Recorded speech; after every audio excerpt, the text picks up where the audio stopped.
Hello, hello, hello. Happy special Saturday. A special Saturday live. I don't know if you guys usually go live on Saturdays, but I typically don't. So this is special for all of us. Yeah. I am back here with Melanie and Corey from Notes to Self 444, and we're going to be talking what we've seen on the season 19 tell-alls so far. Last time we got together and chit-chatted, we were talking about season 19 as a whole. And now it's interesting. The tell-alls have been really interesting for me. And I'm excited to get your guys' take, because knowing that this was filmed in October of 2024, what's being said, all in the context of this is after Garrison's death. What do you like overall? Like, what's your take on everyone's demeanor? There seems to be still a lot of bad feelings, especially on the part of Cody and Robin. And it doesn't seem like, oh, that small stuff doesn't matter anymore because something like actually terrible happened in our family. It still seems like Cody is very much focusing on the minutia of how he feels he's been wronged. It almost seems worse than it did at the funeral settings, at the graveyard settings. It almost seems worse. He seems bitter or more angry.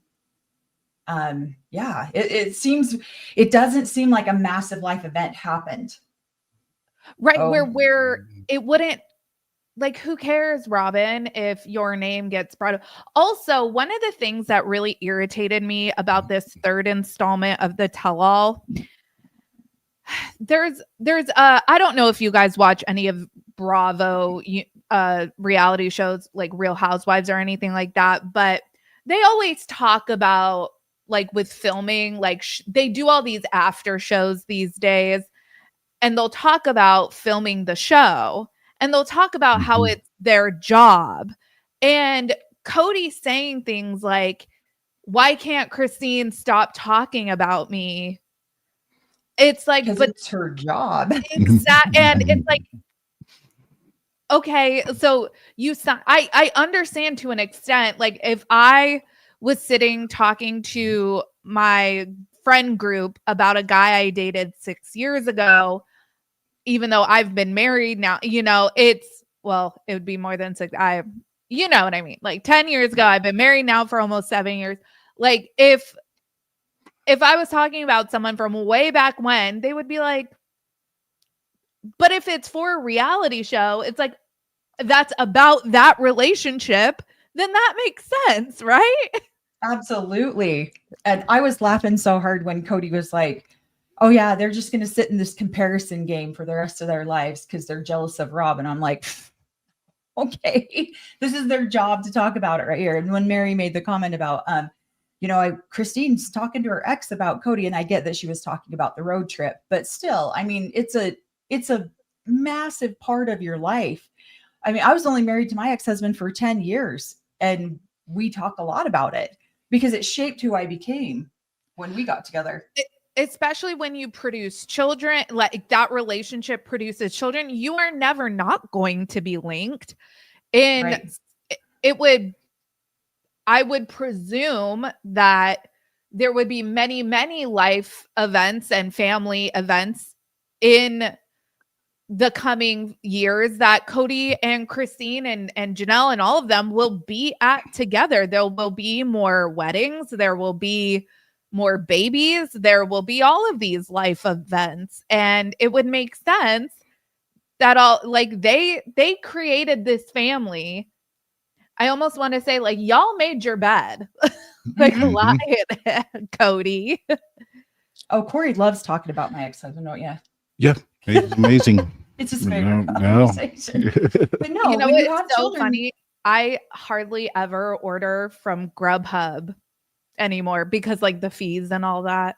But when we were in Boston, we ordered from Grubhub, and in my account, I've had my account since before I was married, and it was looking for saved addresses. And I lived in New York for 5 years, so it was pulling saved addresses from when I lived in New York because those were like location wise closest to where we were. And it brought up my ex-boyfriend's address from like literally 10 years ago. I was like, who is that? Like, Luke, what? And my husband's like, is that your ex-boyfriend? I was like, oh, I think it is. And it's just really funny. I was like, blast from the past.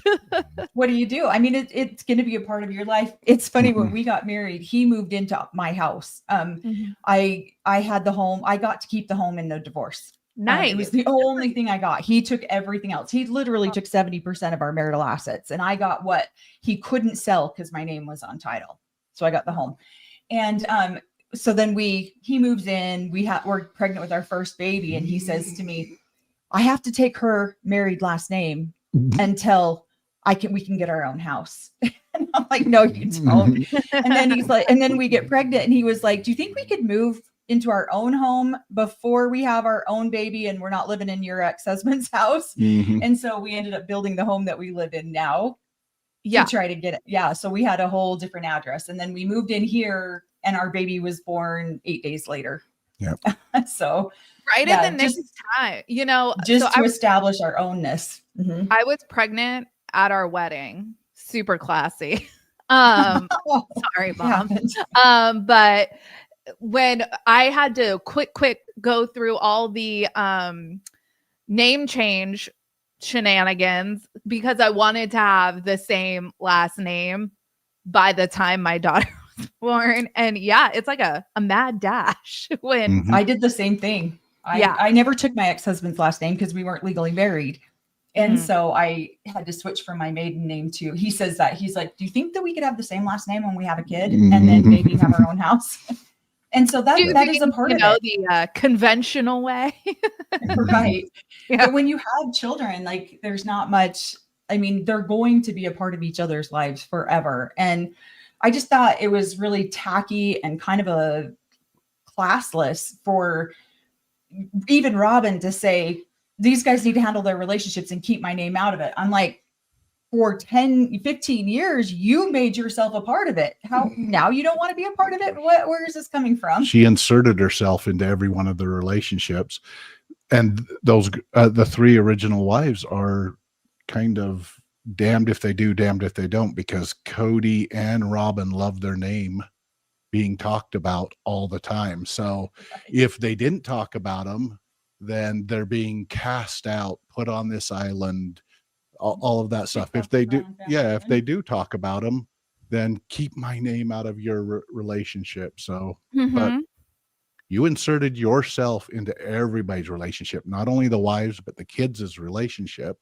And when they all blew up, then and blew up in your face, then you're angry that they're talking about what you have done. So, right. And one of the things I love about David and why I love him for Christine is he has this background in polygamy where he gets it. Like, he gets the lifestyle, even though he never lived it himself, but he has family that does. He has family that live on the compound in Mexico that Christine's family, didn't they start that community out there? So he really understands, and he seems game to talk about things. It doesn't make him uncomfortable. It's not a turn off for him, for Christine to be making small talk, leading up to the tell-all, being like, I can't believe I still have to talk about my ex-husband. He's like, oh, sure. He was an asshole. Right. Well, and that's the thing too. So the way that these groups work is there typically was a mother group, right? And then they break off. And so then you've got FLDS broke off, AUB broke off, the Mexican, the community down there broke off. So everyone has interrelations. There's family in here, this group that's related to family in this group that's related. And so that's just kind of how it's typically, we say one apostasy after another. They apostatize from whatever that prophet is. They go, oh, we don't follow that. So yes, there are relations to the group down in Mexico, but then there's also relations down in FLDS. So that's why you'll hear Christine's related to Robin's ex or whatever, because there's just that it's a web of crap. Like, it's just crazy. But and so I do appreciate, because there's no way that Christine could have deconstructed everything before she married David. And so I appreciate that he's so patient with her and so kind with her, because she's literally going to deconstruct this entire experience that she's gone through since birth. And she didn't leave it until she was in her 50s or late 40s. And so that's a huge chunk of your life to deconstruct, and it will take the rest of her life to deconstruct that. And so I love that he's so patient with her over that. Yeah. I wanted to talk about kind of my favorite moments from each installment of the tell-all so far.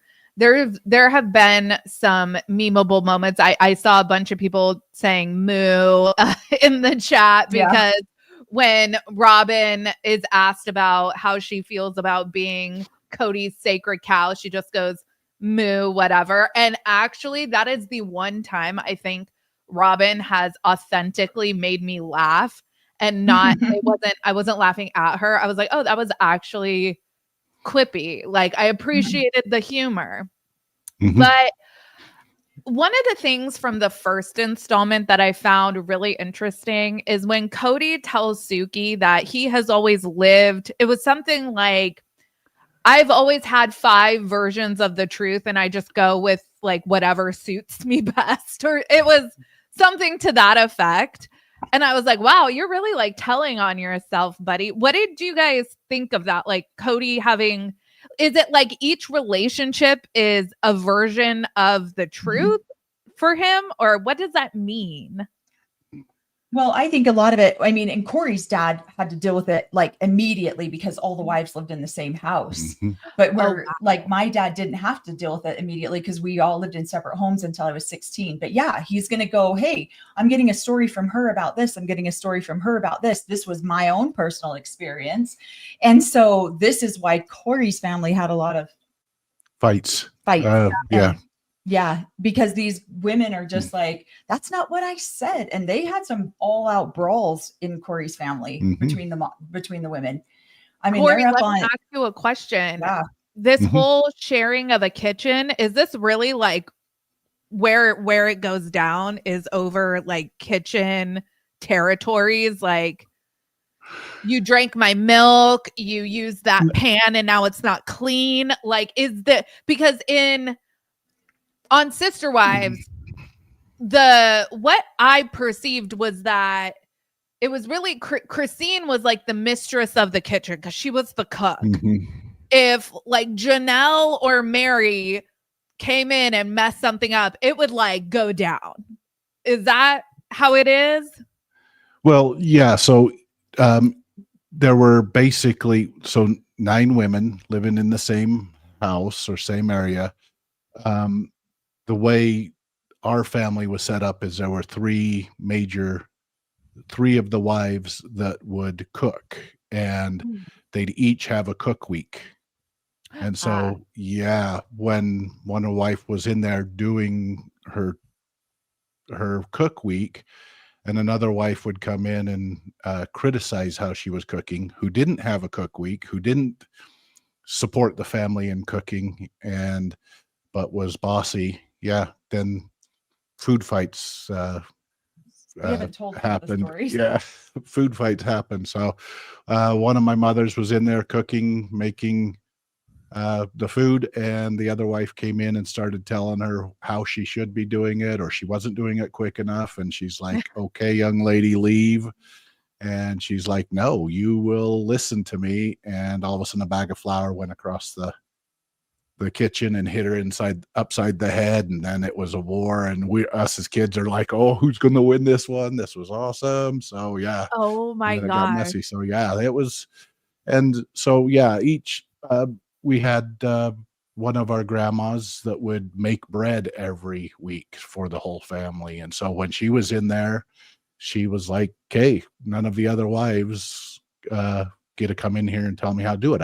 I've been making bread my whole life. So Mhm. yeah, it was an interesting experience. So yes, that kitchen was very territorial Mm. when that wife was in there cooking, and usually with her kids, teaching them to cook too for the family. And if another wife came in, but it was different too, because she was the one in there cooking.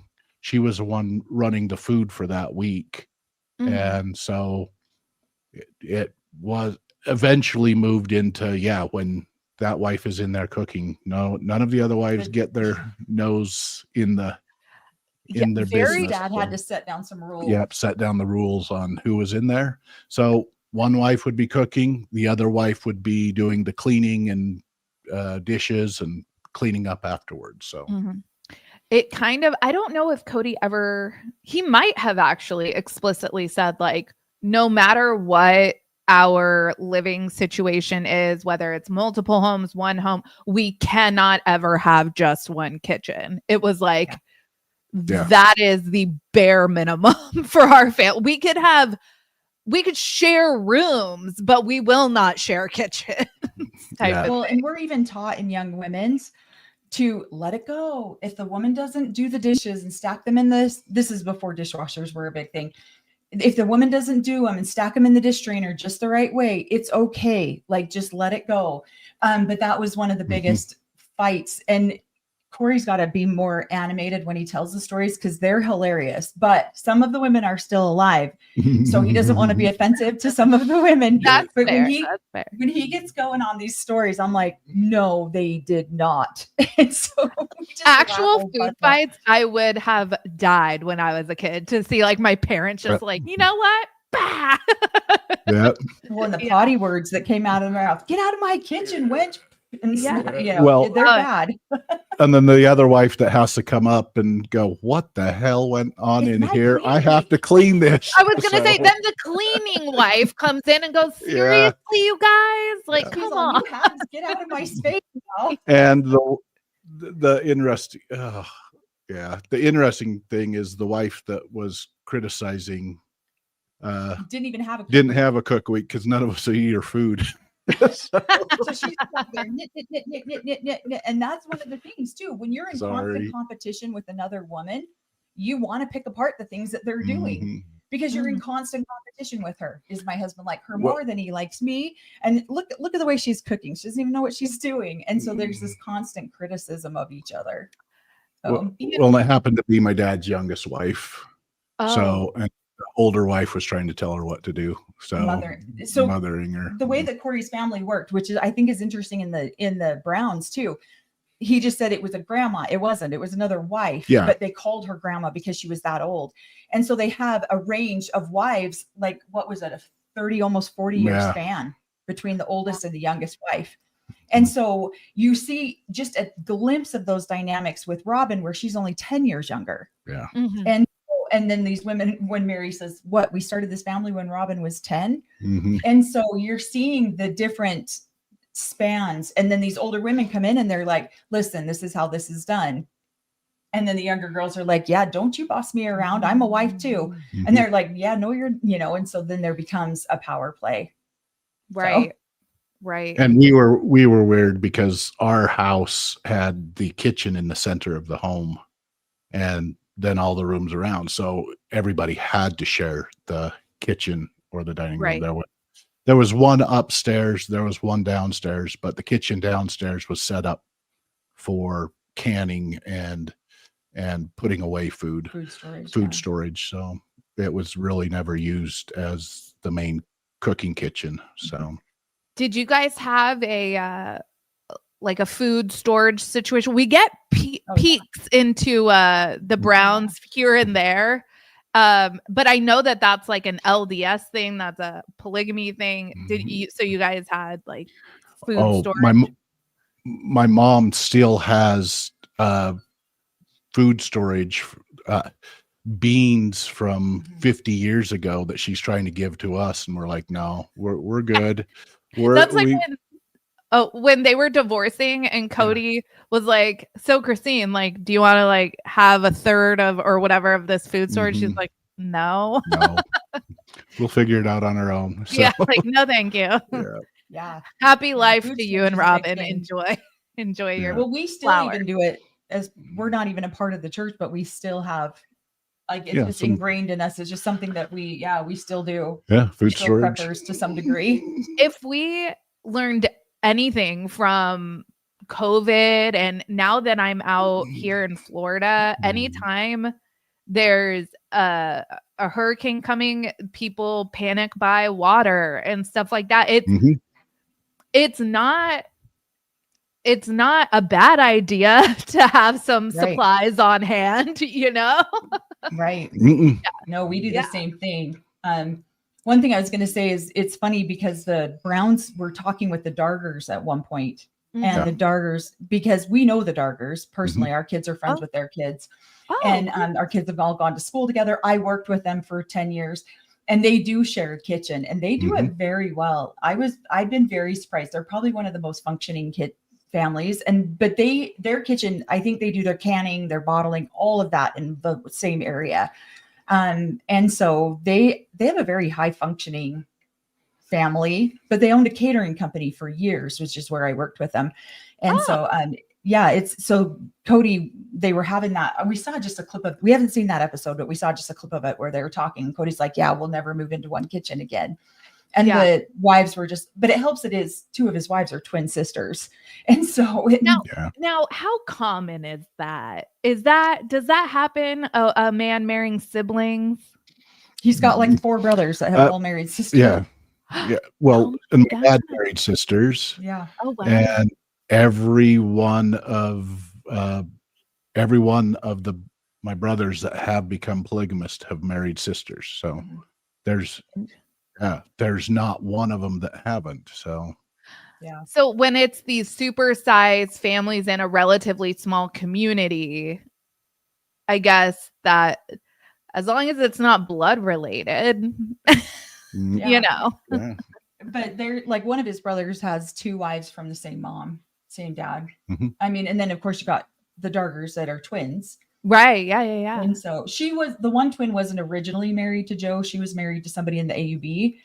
And then he left the AUB and left all of his wives. And so basically the same thing Cody did. That is very common for the men to leave and just abandon all their wives. And that's what this man did. And so I think she had 5 or 6 kids with him when he left. And so then she went and married Joe, but she was originally married to someone in the AUB. Clarification. So I had 3 brothers that married sisters, and my dad married sisters. So that's 4. So gotcha. So, and I should do another clarification. Sorry. No, the older wife did have a cook week. So, but it wasn't. It was like, it's eventually she moved away from it. Yeah. So in the first installment of the tell-all, the big revelation, or one of the biggest revelations, is that Cody and Robin were soulmates, but Cody didn't just give up on the OG3. He really tried, supposedly, to bring his relationships with the OG3 up to the level of this magical love that he had with Robin. I call bullshit on that. Absolutely. Okay. Yeah. And that's the funny part. These guys are going to spend the rest of their lives comparing themselves to Robin. Dude, you just spent 15 years comparing these girls to Robin. What the hell are you talking about? And I was just like, you've got to be kidding me. You wonder why they're saying these things. It's because that's what you did to them for 15 years. You compared them to a girl 10 years younger than them who came in and knew all of the right answers, which was absolute BS anyways. And it's just funny because he's the one who started this process, and then he lifted all their relationships up. It's some of their answers, the way that Cody answered and the way that Robin answers, it felt like they were scripted or rehearsed. They said, okay, this is what we're going to go with. They're going to go with this narrative. And then they repeated that to each other and repeated it on camera. But Robin just had an FU attitude. It felt like to me the entire time, like I'm here because I have to be. Yeah. And I'm not here because, you know. Cody had the same one. I'm not answering certain questions. But So Cody is she wouldn't even watch the clips. And I'm sure by tomorrow night when we watch the final installment, I will be completely over it. My very first note about the tell-all part 3 was like, okay, Robin, I'm sick of the dude. Like, either don't do the show anymore or show up to work. But sitting here complaining all the way to the bank, cashing your reality TV show paycheck. Yeah. We know that you don't care about these people. So just watch the clip and talk about it. Right. Now's your chance to get in your digs if you need to. So she's not as witty as the other lady. And she's afraid to make too many digs. Well, for multiple reasons. First of all, she's the righteous sister wife, and that's below her to talk about. Even though she insinuates, even though she talks about them behind their back to Cody, she's showing that she's the righteous sister wife, sitting up there, not judging the other wives and not judging their situation, and she just hopes they're happy. But those are just undercuts from her. She's truly very pleased with the position she's at now. I think she smiled at the sacred. She did the moo because of the sacred cow, and so she was grinning. I felt that's right. You just called me sacred.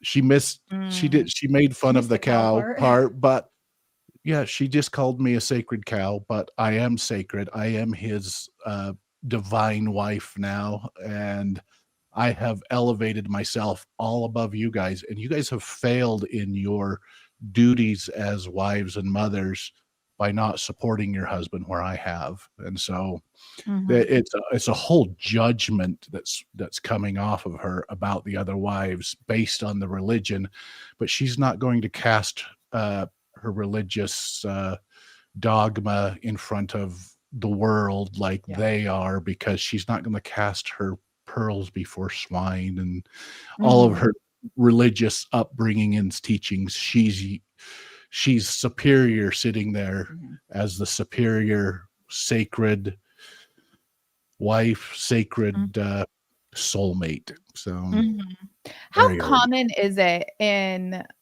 families or in relationships in the AUB to have one wife be just far and above? Like, it's so obvious that the husband favors that wife. Yeah, it's pretty common in every family. Yeah. I don't know any families that don't have that situation. It's you've always got the one who feels she's superior to everyone else. You've always got the one who feels that she knows more than everyone else. She's done it before. Yeah, it's very common. In my family, we had one, and then she got dethroned and another one came along. Yeah. And so it just kind of depends. It's very seldom that one will hold that position the entire marriage, but it does happen. Unless they can push out the other wives. Unless they can push out the other ones. Yeah. So. Well, and the one that replaced the one in our family, she almost pushed that wife out. She almost left.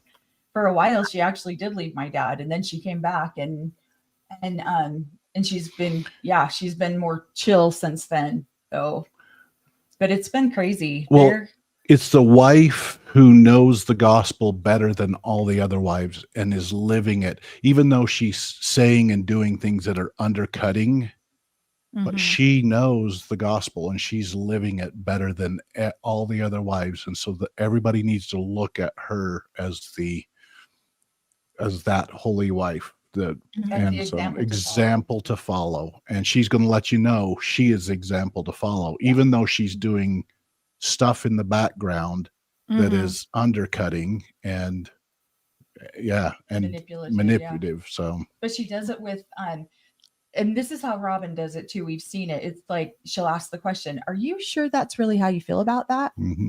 just want to make sure that that's really how you feel about that, because I'm seeing this, and this happen. So I could see how you could maybe feel this way about it. And then Cody's like, and because Cody's such a tool, he's like, oh yeah, I think you're right. Yeah. Let me think about it. Yeah, I think you're right. And then he changes his opinion. So, and because Robin respects herself so much more than the other women, he respects her more than the other women. Yeah. Because one of the things I noticed all these years later, so Christine leaves first, and then Janelle leaves, and then Mary leaves. Like he doesn't have a relationship really with any of his kids from these OG women. But he seems to harbor the most ire for Christine. Why is that? Why does I literally in my notes from the tell all part 1, I have, why does he hate Christine so much? If I'll just give you my super honest opinion about it, is because Cody felt superior to Christine. He lowered himself down to marry her. Here's the thing, I don't want to comment about other people's bodies, but she was a little heavier set. She wasn't, she was maybe a little bit more awkward. She was loud. She was boisterous when she was a teenager. And she wasn't shy that she liked Cody. The day that those two I remember I was there and she's standing in the kitchen staring out the window, and Cody shows up with Mary and Janelle to a volleyball game, and she's over there. Oh my, just this big, it was a big production. She was not shy. She never has been. And so watching this all go down, I'm like, oh my gosh, because I was very shy, very quiet. I didn't say a lot. And so I was like, I felt awkward for her. And so I just think he has always been, he likes everything's about aesthetics to him. It's all about, how does this look? Is she pretty enough? Is she, does she fall in line enough? And Christine didn't fit that mold. And so he very much thought he was better than her. And the whole polygamist royalty thing is just, it's BS. It's not real. And so he used that to make it sound like, this is why I married her. Look, she's got all of these qualities. She's polygamist royalty. So therefore she's good enough for me. And because she dared leave him when he look at this, I lowered myself down to marry you and gave you this opportunity to come into my family, and you didn't appreciate that. And now you're throwing it away as if I didn't do something fabulous for you. Oh my God. So it grinds at his ego so bad. Like, you don't get to fire me. You don't get to hate me. You don't get to not like me because I did you a favor. That's my opinion. Well, and I think she asked to be a part of his family.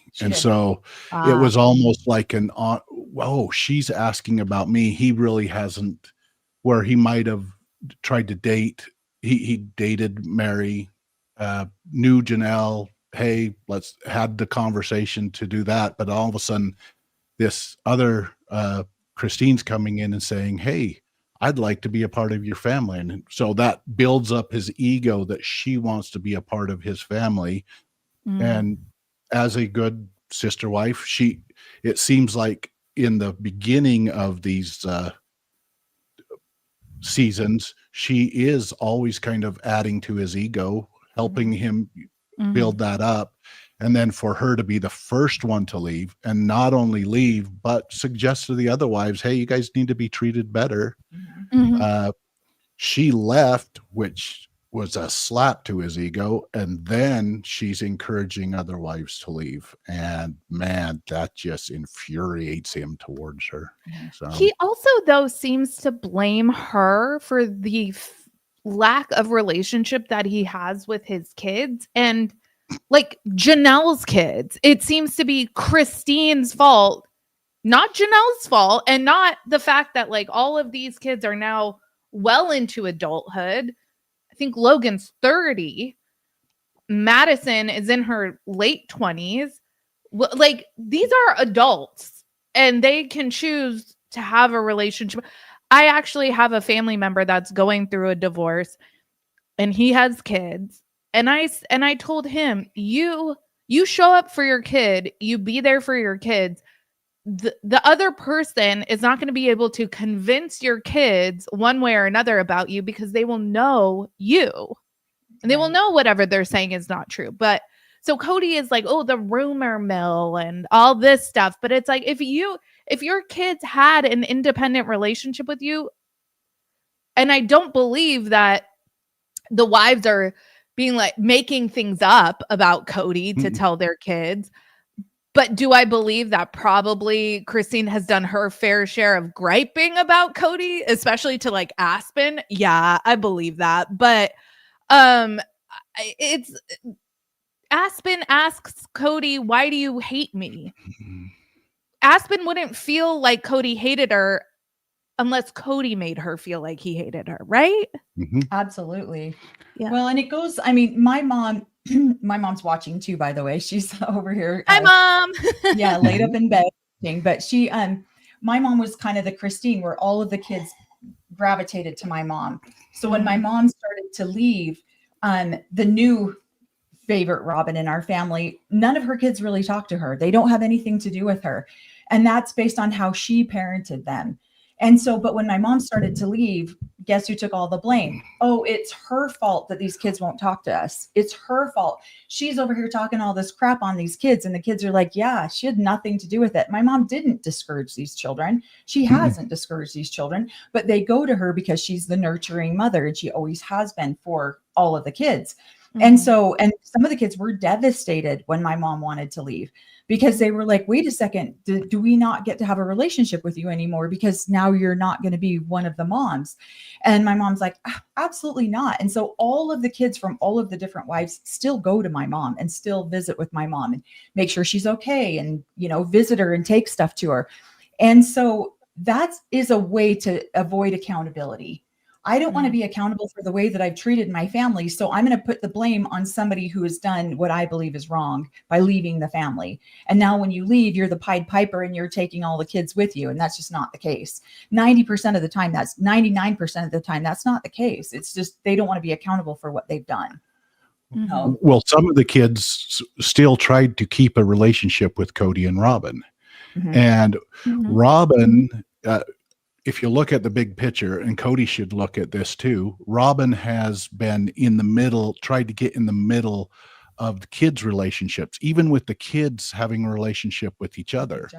And so she's getting into the middle of text.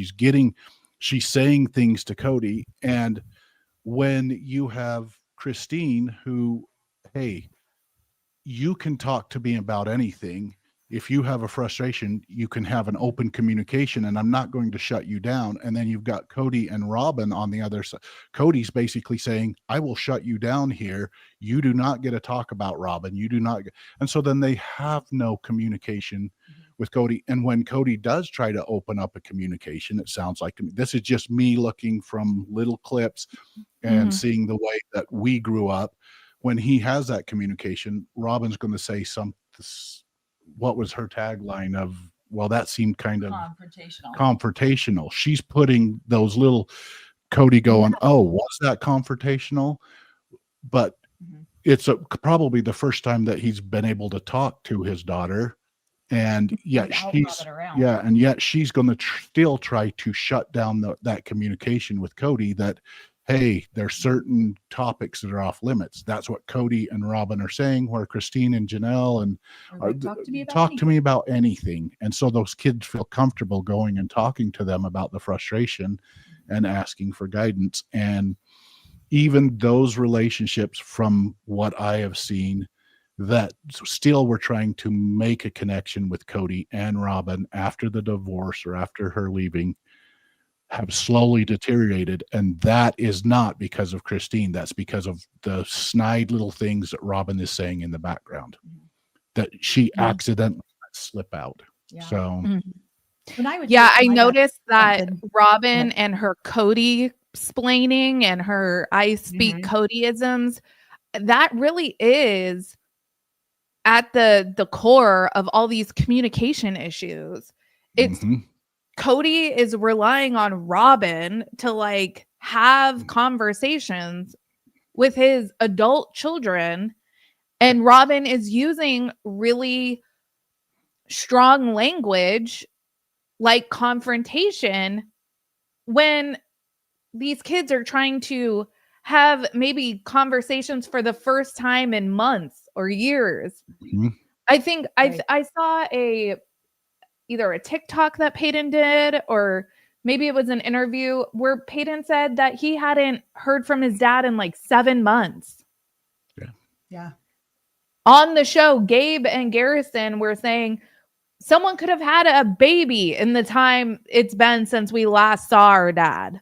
Mhm. Like, that's an Right. I live in Florida and my family lives in California, and I see my parents more often than that. So that's Yeah. so sad. And it's very true. I mean, it It- is.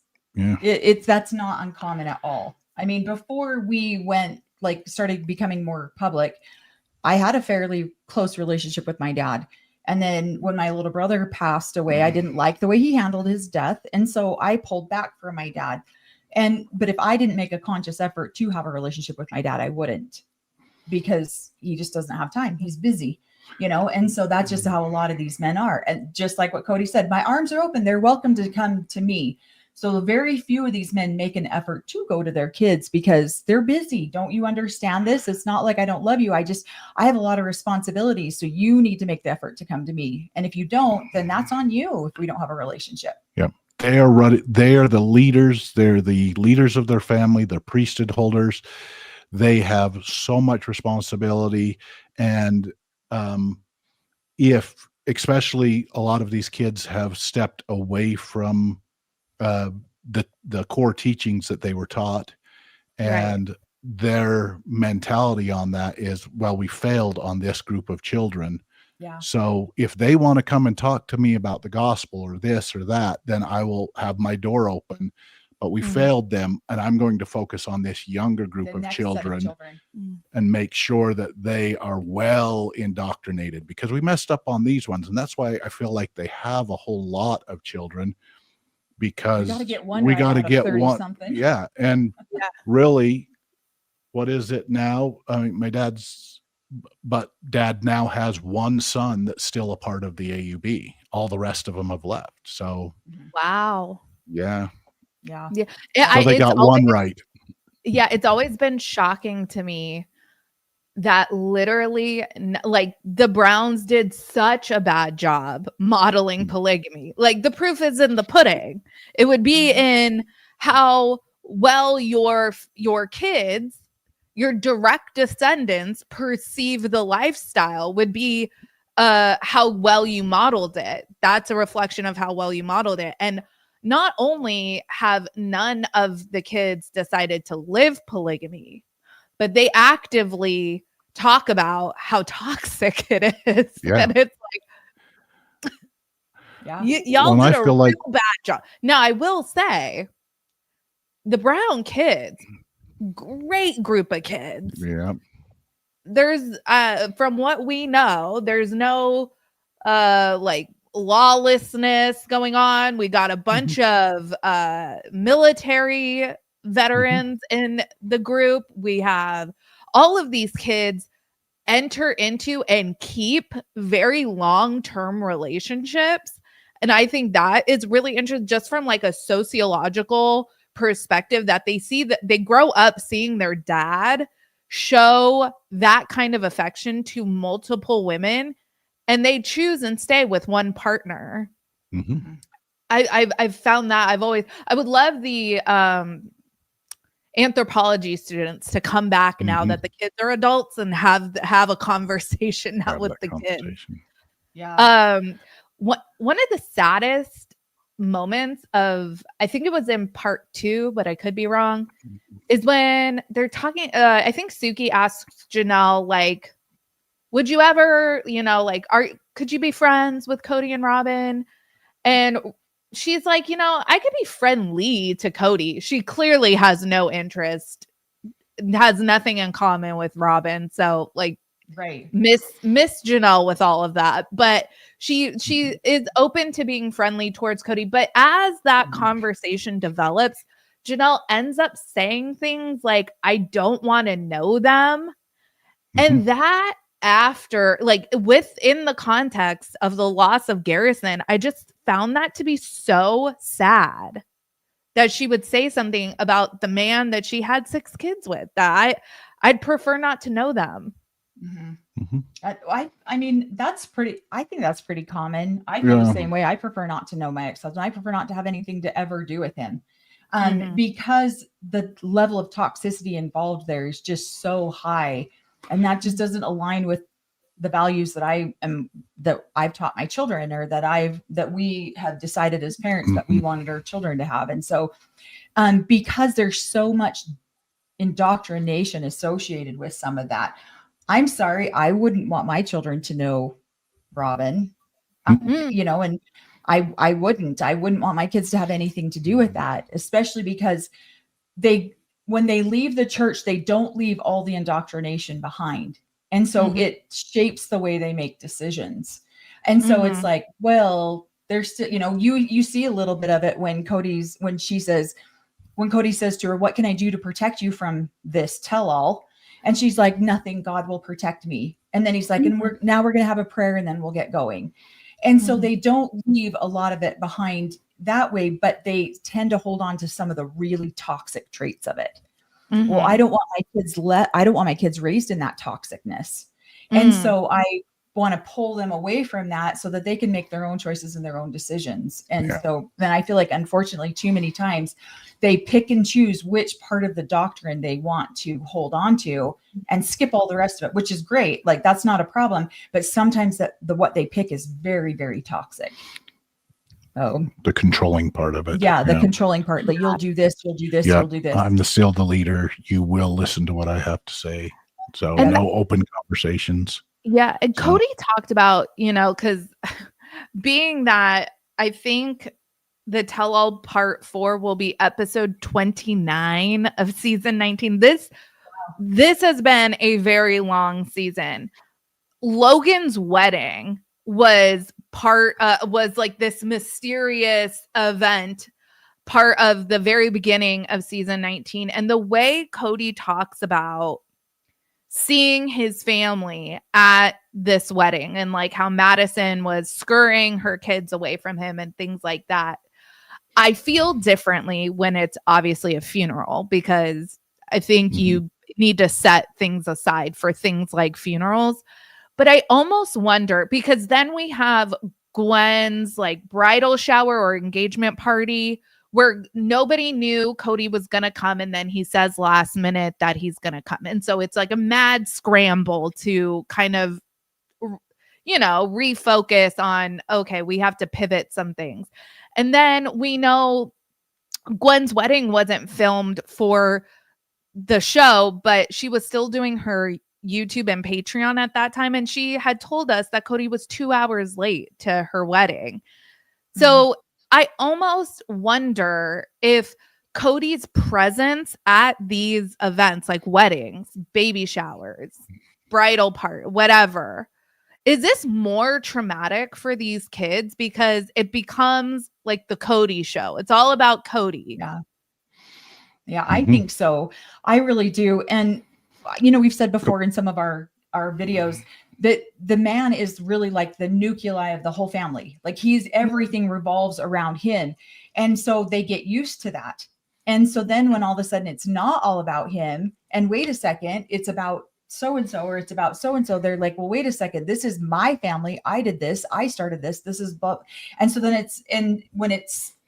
that's what he needs to drive and feed his ego. And he's probably not getting it to the degree with just Robin and her children that he got it before. He needs to come in and have it be all about him and have it be a big production. And it's hard to watch when you are a child on the side, because you're just like, I don't know. And what's funny is that especially for the Brown children, because they were not raised all the way in the AUB. So they were raised enough to just see a certain level of it. And then they were moved to Nevada, where when my dad comes around our family, it's like, oh, there he is, right? He's just dad. But then we get around an AUB event and it's like, oh no, there's the prophet. And so then all the kids are like, excuse me, who do you think this guy is? And so for my family, it's like, that's where he goes, and he turns into a different man than he is when he's at home with us. And I think Cody turns into a different man when he gets on TV than he is when he's with his family. And so it becomes a lot more showboaty. It becomes a lot more productive production. Event, yeah. Right. Mm-hmm. And so I think that's what the kids are getting tired of seeing. I know we get tired of seeing that when, you know, even at my brother's funeral, it was like my dad walked in with his other 4 wives and it became this huge issue. And it was like, really? Just, okay, Dad. And so then I had to find him a seat. I went and sat him down. You stay here, off to the side, out of the way, but right here in the front row. All your wives can sit with you. That's not a problem. But it was for a lot of the other kids. It was a huge problem because they felt like he was taking the, you know, all the attention over to him. And then yeah, and I wonder if the Brown kids felt like that with Cody, right, with these several services that they had for Garrison. I think they had to. Yeah, and that breaks my heart because I would never even sitting here right now say that it would have been better for Cody to not go. But I wonder if Cody is intellectually honest enough with himself, and I don't think he is, to like self-reflect and wonder, am I doing more harm than good? Mm-hmm. Yeah, I don't think that he does. I really don't. I think that maybe him and Robin, they're obviously doing some sort of reading or therapy of some sort because they're using that language. Yeah. And so you can tell that they're doing something and maybe they are self-reflecting, but they also are self-deflecting. And so they're like, oh, here's a reflection, but that doesn't have anything to do with me because has, you know, and so they deflect all over the place. And that's the sad part about it, is because then you're like, yeah, no, that did have something to do with you, but but they don't see that. Mm-hmm. And so it is, just a totally ego-driven whole environment. What were you going to say? I just think he's showing up at these events and with the same attitude he had going into this tell-all of, I have to protect Robin. And so he's bringing along a divisive person, and instead of showing up and going, hey kids, I love you, and trying to make a connection with them, he's coming in going, I have to protect Robin and her kids from everybody else. And they're like, you know what, go protect her over there. And they're going about their own businesses. So, and Janelle called this out, like Cody's way of making things sound real ominous, like not particular with that, but it was always hysterical when he says like he has to protect Robin. Like, what do you think's going to happen to her? Do you think like these people are actually going to like physically assault her? I know. They probably have had thoughts about that, but I don't think any of them would actually do that. But when they show a clip of Cody saying he was worried what Mary would do if he left her or something like that. And Janelle is just like, what does he think, that she's some killer or something? And I'm like, yes, Janelle, because like that, like he's using all this really serious language, insinuating like violence, essentially. And it's like, what exactly are you saying here? I know, what exactly did you think Mary was going to do if you divorced her? Because the way I took that is, it's so funny how someone could say a sentence and two people can interpret it differently, because Janelle probably interpreted it literally like, what did you think she was going to like just go postal or something? But I took it as, what did you think she was going to spill all the tea? That's exactly what it was. Yep. Yeah. He was very worried that what she's going to say and how is she going to make people look bad? Is she going to, you know, I just think it's funny. My dad just said, I always go back to a personal example because that's what I know. But when my mom left after my little brother died, one of my dad's, the legal wife, changed all the locks on my mom's house. And so my mom could not get into her home. And so while my mom was out of town for my little brother's birthday, because he had just passed. And so my sister took her out of town. Well, she changed all the locks. So my dad calls me to get a handle on this before my mom loses it. And he's afraid of what she's going to do. What is she going to do, Dad? Go tell everybody that you changed the locks to her house so she couldn't get into her home? That's what she's going to do. And so these are the stories. So now, yeah, my dad's on a crusade of don't listen to Melanie's podcast. She lies all the time. And so, and so I think it's funny when we finish each other's sentences or say something at the same time, because people are like, yeah, that's probably true if they're both going to say it at the same time. And so I think it's hilarious because that's the things that I think that they're concerned about is that Mary's going to go say those little shitty things that Robin's doing or has done that they don't want the world to know, because they can lie about it and cover it up. And that's what's going to keep me tuning in for seasons to come. I don't care if these people never interact again on my screen. I will sit and watch all day little snide comments that the OG3 make. And if we're going to start talking finances, I am here for that. Oh my gosh, I was stunned that they talked as much as they did. Oh my gosh, I was so fulfilled by part 3 of the tell-all because I was like, let's talk Coyote Pass. Let's talk, they didn't explicitly say it on the show, but, in the Reality Squad Facebook group, we always are talking like the actual real life timeline and the show timeline. And we know when this tell-all was filmed, Cody had just been served his like custody lawsuit, child support lawsuit. Which is hilarious. I didn't know that at the time. So that probably had something to do why he had so much heat for Christine, because it just like got all drudged up again. But it's interesting that you say that your dad had, that makes sense to me that your dad probably doesn't love that you are out here publicly talking about, and it's not, you're not like, oh my God, the AUB is the best. Because I've noticed that all of the brown kids that tiptoe into speaking out, all of a sudden they go down, dark, or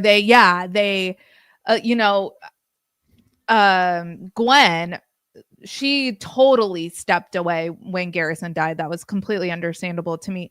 But she was putting all of her reactions up on YouTube. And then she had a Patreon. And then all of a sudden, she wouldn't do just the YouTube anymore. She only did the Patreon. And obviously, I think because like a paywall kind of naturally filters out a certain amount of negativity or negative comments that you would be likely to get when you open yourself up just to the masses. And then, McKelty is still doing her watch-alongs, but she's very, very careful about what she says.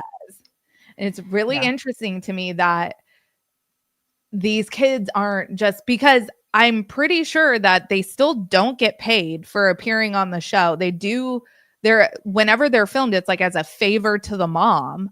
And when it's just interesting to me, like if one of these kids wrote a book, oh my gosh, they can make serious money. Yeah.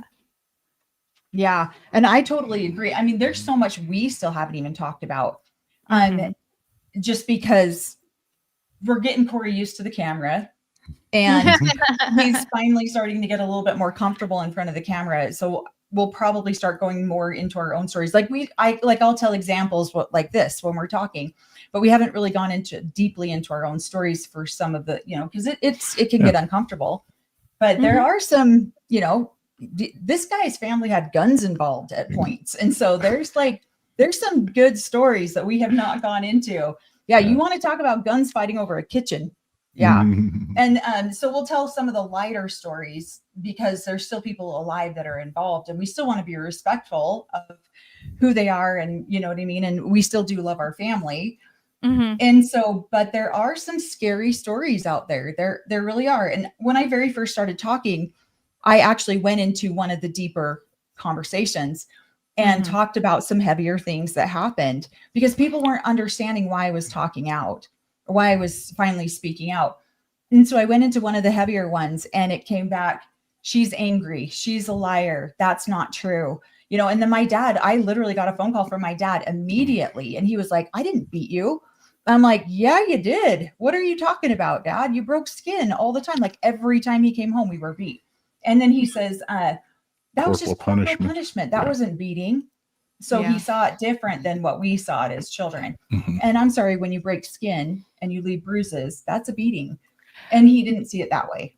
It's so interesting because both Gwen and Peyton have talked about being physically punished by Cody specifically. Mhm. And what they've described, and I can't think of like what specifically they said. Gwen had mentioned something like Cody did something intentionally to scare her. And Mhm. Peyton, when talking about getting physically disciplined by Cody, you really qualified it as making sure to know that we knew that he felt like it was not abuse. But it was like, but it kind of sounds like it is, you know? Yeah. And this was a very physically abusive environment to be raised in. Mhm. I mean, I thought my story was like bad and traumatic. And then Corey tells me some of their stories. And I'm like, what? Oh my gosh, you guys lived in way crazier, because they lived on a compound Mhm. where it was lawless. There was no laws, no rules to follow, no anything. And that is one of the reasons that the Browns, I found this funny because we just watched this episode and did a recap on it just barely about why they felt like they were going public, because the scum of the earth hides in communities In these groups, like this. yeah. And they want to expose that, and they want to make sure that, you know, people know that there's no underage marriages. That's not true. There are. They want to make sure that people, you know, there's a lot of SA abuse. There's a lot of physical abuse. There's a lot of abuse. And if we really, I don't know one family, not one, that is not affected by SA. And I literally don't know any of them. And I don't know one that's not affected by even physical abuse. And it's not just spanking your children, it's beating your children. And, you know, when we've talked about like corporal punishment on my channel, there's lots of people that have varying opinions on is spanking okay and whatever. And people can have that. I'm not going to have that conversation. People can have that conversation. Right. Actually, it's really funny. One time my mom was in town and my daughter, this was a couple years ago, my daughter was having a temper tantrum. And my mom just looks at me and goes, and that's when I would have spanked you. And I was like, oh, no. Different strokes for different folks. I'm not going to do that. Right. Am I going to go outside and scream? Probably. But, you know. Right. Yeah. And seeing we chose to raise our kids differently because we didn't want to have, you know, and I felt like we have raised really good children and we didn't have to beat it out of them. So there's just different ways, I think, to, our kids, I feel like, are very respectful to us. They treat us with respect most of the time. Sometimes their sarcasm and jokes get a little bit like, okay, and we have to remind them, okay, that's not funny. That's a little bit over the line. Bring it back a little bit. And so, we've had to have those conversations with our kids as they're growing up and trying to find their level of what's appropriate and what's not appropriate. But we didn't have to beat that into them. And so when I listen to Cody say, I get no respect in my family, well, you know, maybe you should look at how you chose to parent, and maybe you should look at how you chose to have a relationship with your kids. People can't, I don't think people respect you when you don't respect them. And we highly respect our children. And so I think that's a huge difference. Yeah. I was raised by in a house with 9 different women. And so I appreciated some of the ways that I was talked to and disciplined, and it really resonated with me. And I was like, no, I appreciate this kind of discipline versus the other kind. So I feel like as a kid, I got to learn different ways of parenting, and I chose to do the ones that I appreciated more as a kid. So, and that's a part of the problem, I think, too, in this religion, is that you have so many different people with so many different opinions on what's supposed to happen. And so you get like, you know, the Robin of our family didn't spank her children. My mom did. And so she literally beat the crap out of one of my mom's kids same age, same as her kid. And she literally, they were 3 years old. They were doing the exact same activity, jumping on the couch. And she literally beat the crap out of my little sister, but didn't spank her kid. And I stood there watching this at 16 years old. What in the hell? And so I called her a bitch. And I thought my dad was going to kill me. And I said, why would you beat her and you didn't spank your own kid? And she's like, well, because your mom spanks her kids. I don't spank mine. Oh, what? Oh, and she's so angry with my mom that she was even more aggressive because of how angry she was with my mom. So she took it out on her kid. And so that happens in these families, unfortunately. And you see that, look at the way Robin's kids were, disciplined versus look at the way Christine's kids were, and so you just see that. And sometimes that can get confusing for a child because they're like, wait, what? And they're getting tossed all over the place with this is acceptable. This isn't acceptable. This is not. And so they get contradictions. That's funny because, we've heard rumors about Mary being very physical in the way she would discipline. And McKelty has insinuated things, but never spoken with any specificity. And in the same interview that Peyton is talking about how his dad would smack him and stuff, but that definitely wasn't abuse. He would talk about Mary. One of the things he was thankful to Robin for is she came in and pointed out how messed up how Mary was treating the kids was, and that probably saved their lives. And it was like, okay, how different was Mary acting than Cody though? Because on the one hand, you're viewing what Cody does as normal parenting, but what Mary does, because it's like not your biological mom. Mm-hmm. Yeah. And that's unfortunately what some of these women do too, is I'm mad at the sister wife, so I take it out on the kid. Oh. And that happens all the time. Like, I hate this woman. I can't stand this woman right now. She's doing da-da-da-da-da to me, and her kid's right there. So I'm abusive to her kid. And I'm not saying that's what Mary did here. Because I don't know. I haven't watched a lot of it. And, but literally we haven't watched the show. We're on season 3 right now, just barely getting through it. But that happens a lot. We never see anything and on the show, and the kids never say Mary did XYZ. Mary spanked us with a wooden spoon or something like that. We've never heard that. But McKelty is very open about her disdain for Mary, but will never say anything specific. And then Peyton has said that kind of vague insinuation that Mary may have physically disciplined some of the kids.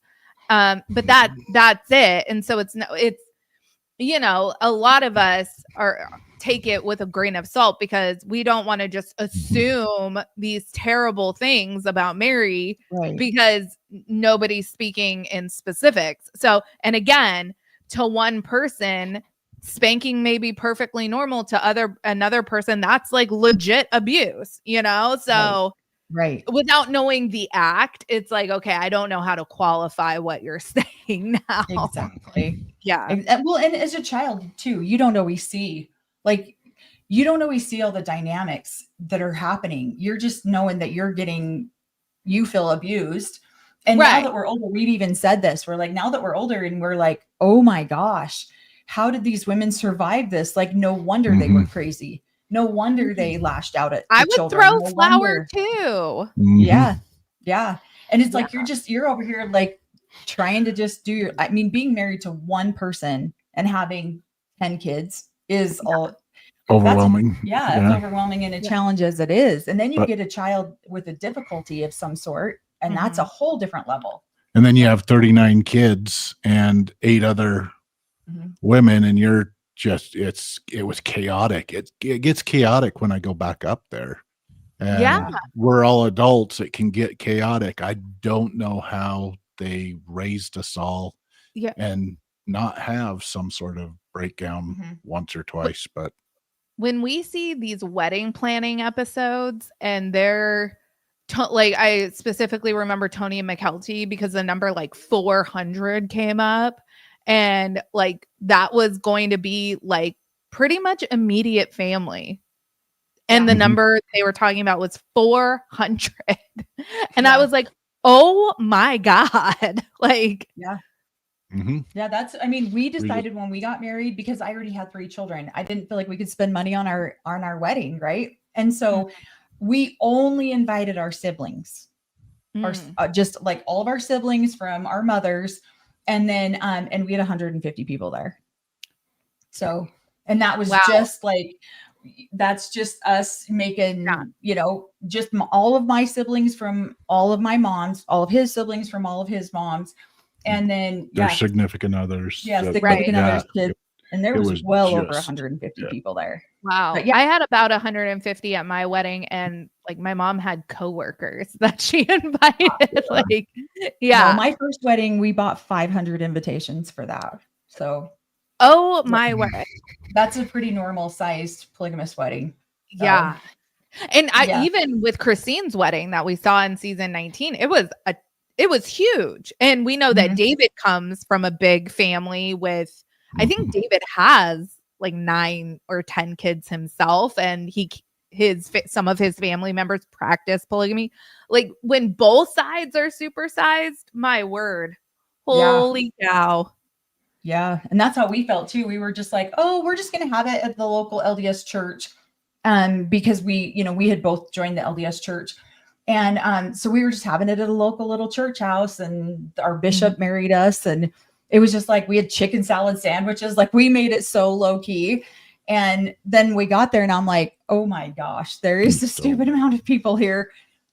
But that's just really, that is how it is when you do these kind of weddings. And then when you don't, and you only invite, like, then everyone gets their feelings hurt, because it's like, well, wait a second. Well, and then you start playing the game of like, well, if I invite Bob, I have to invite Joe. And if I invite Joe, then his sister's going to get mad if she's not invited.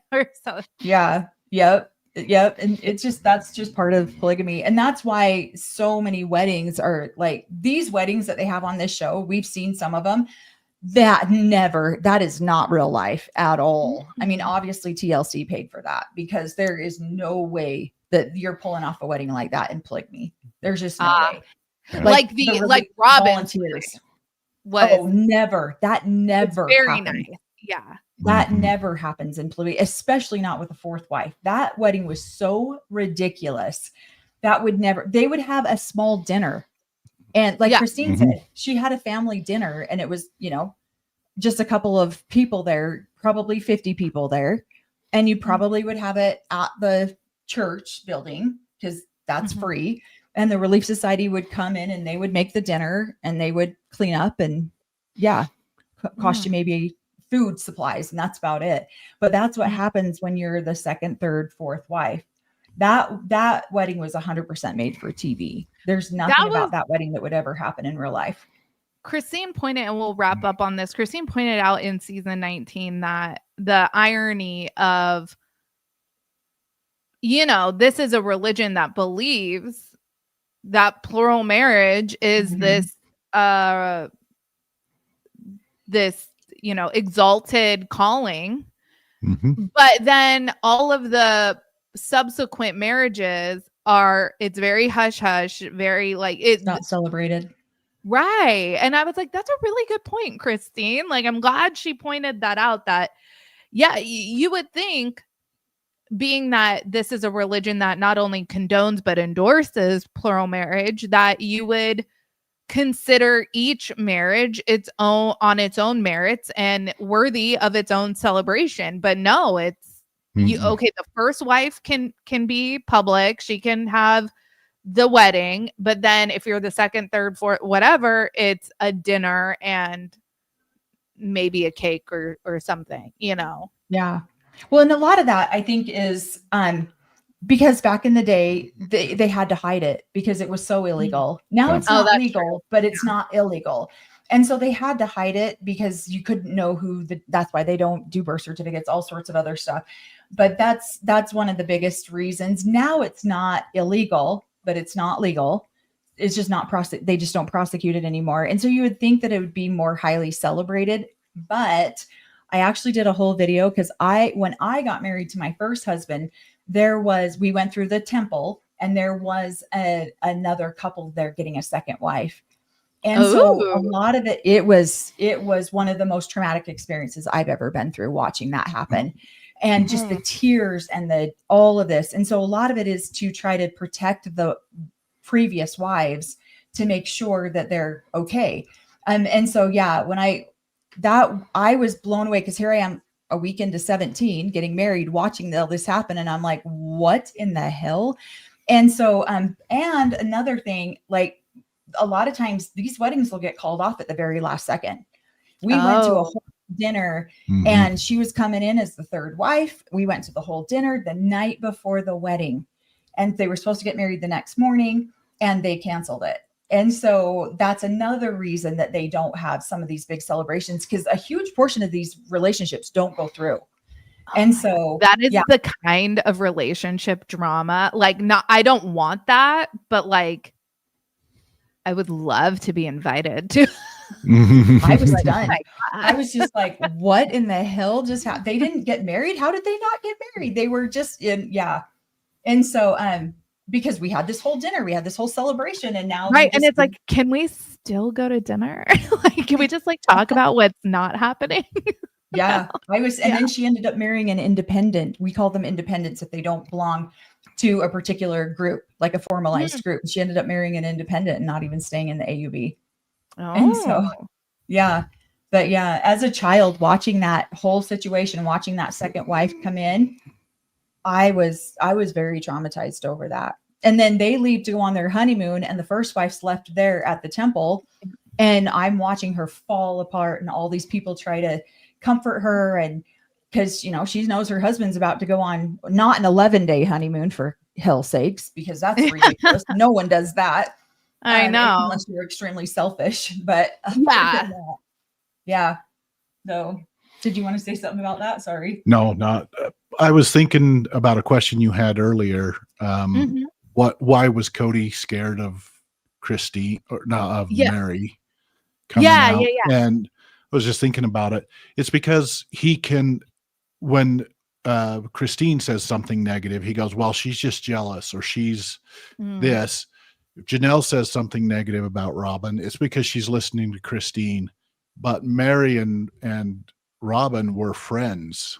They were supposed friends on the thing. They were these great sister wives, Robin really wanted everything for Mary. Mary was a spokesman, if you will, with Cody, that Robin was a good person. And he is worried that if now Mary comes out and says, well, there were things going on, and there is a reason, there are these things behind the scenes that Robin is doing. And you get 3 wives, especially one who is supposed to be that friend, is going to say, okay, Robin is the problem. Robin is the division within the family, and Cody doesn't want that. He's been able to control Mary and Mary's opinion for quite a while, and now he has none of that control. So she can say whatever she wants, and she's starting to say, I don't know. She was quite the good sister wife. Quite the good sister wife she claims to be through the whole thing. There's a lot of red flags. So, for sure. I do love the way Janelle stated that. And, we can definitely end on this. When she said he is a failure in the I love he is a failure. Yeah. And he absolutely is. She was like, mathematically, I mean, he had 4 wives. Now he has 1. What do you call that? Subtraction. Well, and so if a man just up and leaves with 1 wife, that's different, because he chose to leave with the 1 wife. But when the 3 wives choose to leave, he is the ultimate failure in the AUB, and into the people that he knows and the people that are associated with, and the leaderships, I'm sure, extremely. I mean, I've heard it from my dad's own mouth how disappointed he is in Cody. And so I love that for failure. Cody, that like he's a public failure. Right. And so it really is. I mean, that's got to be the ultimate ego blow. So now he's got to show up on these tell-alls like he doesn't give a shit. I know. That's the only grace that he has. If he had any redeeming qualities, I'd feel bad for the guy. Like, here, you've hitched your wagon. Like, this is your bread and butter. This is how you make money. you have to like really sacrifice your ego on this altar of reality TV and take a beating once a season to relive some of these not so glorious moments. But you know what? Being that Cody is who Cody is, it's like, I love that for you. I love that you get a public reckoning once a year. Yeah. Yeah. And that's why I always say they went out to show what polygamy is really like. And I think they succeeded. I think they really succeeded in what polygamy is truly like. It's not what they tried to make it out to be. In the first 15 seasons or however long before Christine left. So yeah, I think they did a good job of showing the true behind the scenes these last couple of years. We're starting to get some real honesty that we haven't seen. You definitely don't see in the first couple seasons that we haven't seen so far. Yeah. So. And so I can only base it off of my family and who I know, but I won't say this, but it's probably the same number within the AUB. Most families within a polygamist that have started a polygamist, 75% of them, based on my family numbers, failed just like Cody did. Wow. And I would say I'll give them 99% of them lose at least one or two wives that then get recycled back into other families. And so thanks for not recycling yourself, Mom. Yeah, what you see on there is what usually happens within these polygamous families. Yeah. And yet they still hold up their marriages as something righteous and holy and all of this stuff. But there's so much failure within polygamy. There really is. Failure and destruction of these families. And I feel like, I had 9 mothers at one time and a dad, but I grew up in I was being raised by a single mom couple, you know what I mean? You see your dad every once in a while. So even with it, that he lived in the same house, we saw him every once in a while. So one of the more heartbreaking moments on the show that I witnessed was when Mary's mom died and she traveled to the B&B by herself. Like growing up in a family or creating a family that big, having all of these family members and being alone is heartbreaking. And it's really sad. I feel bad for everyone involved. Yeah. Millions of stories like that. And we say, this is why we encourage everybody to do their healing work on our channel. We say it on every video, and the number one thing we said is the children are the collateral damage in this religion. And it's heartbreaking to watch because they are the ones who suffer the most. And so that's why we encourage people to heal, so that you don't bleed on people who didn't cut you. So, ooh, that's good. That's really good. I like that. Don't bleed on people that didn't cut you. All right. Well, with that, this won't be the last time we chit chat. I love talking to you guys. We love talking to you. Yeah. I hope your mom is healing well, and thanks for everyone for joining us. There's over 1,000 people watching between our channels. So wherever you're watching from, make sure you like the video and subscribe to whoever, whenever, wherever. Yeah. And we will obviously see you guys in our next videos. Can I do a shout out? Can I do a shout out quick? Happy birthday to this young lady right here today. Happy birthday. So happy birthday. It's their happy birthday today. I thought we were going to get away without saying that. No, never. And it's so funny. I think everybody universally hates having happy birthday being sung to them, and they hate having to sing happy birthday to someone else, but it's just, you just have to do it. So happy birthday. I love singing to he loves birthday. it. Do not say that. We're not talking about this today. But he did it anyways. So 30, that's great. You're 30. She is, yes. I know, right? You don't look a day over 25. Yeah, thank you. Nope, 51. I'm getting there. All right. Well, you know what? Better 51 than not 51. 51. Yep. Very true. Yeah. Very true. Yeah. So, All Yep. right, you guys have a good Right. one. And we will see you guys in our next videos. Happy birthday, Melanie. thank you. Yep. We appreciate it. Okay, bye. Thanks.